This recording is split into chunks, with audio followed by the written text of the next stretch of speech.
अशा प्रकारे ज्वारीचं पीठ आपण भिजवून घेतलेलं आहे आणि रात्रभर हे असंच आता ठेवून द्यायचं, झाकून छान उकळी येऊ द्यायचं. दुसऱ्या दिवशी पाण्याला चांगली उकळी येऊ द्यायचं. एका हाताने पीठ भिजवलेलं टाकत जायचं आणि एका हाताने असं फिरवत राहायचं एकाच दिशेने, म्हणजे गुठळी होणार नाही. त्यामध्ये टाकूया चवीनुसार मीठ आणि तीळ.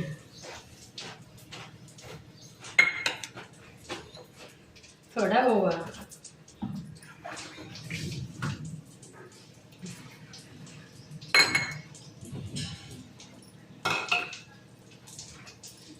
लाल मिरची मिक्सरमध्ये बारीक करून ते पण टाकली.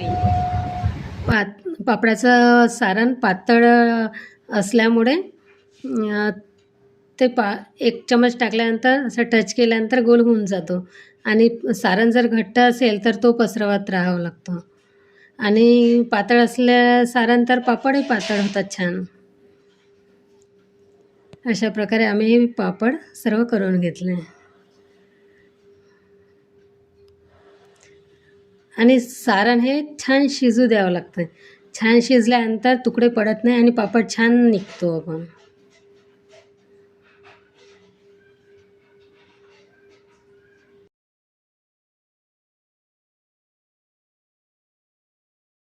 अशा प्रकारे आम्ही पापड बनवून टेरेसवर वाळत ठेवले आहे.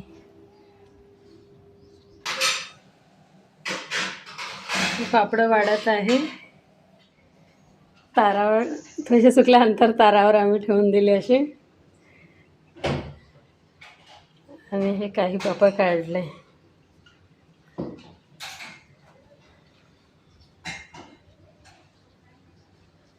हे काढून झाले काही पापड. जागेच्या अभावी तारावर पापडाचा कपडा टाकलेला आहे आणि आता हे ओले झाले आहे. ओले झाल्यानंतर आता हे सहज असे निघून जातात.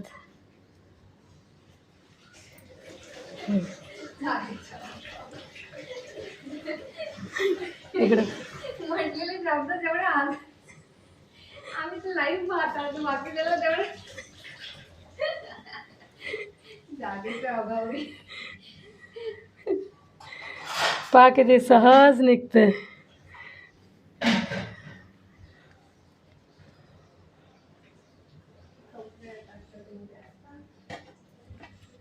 आणि हे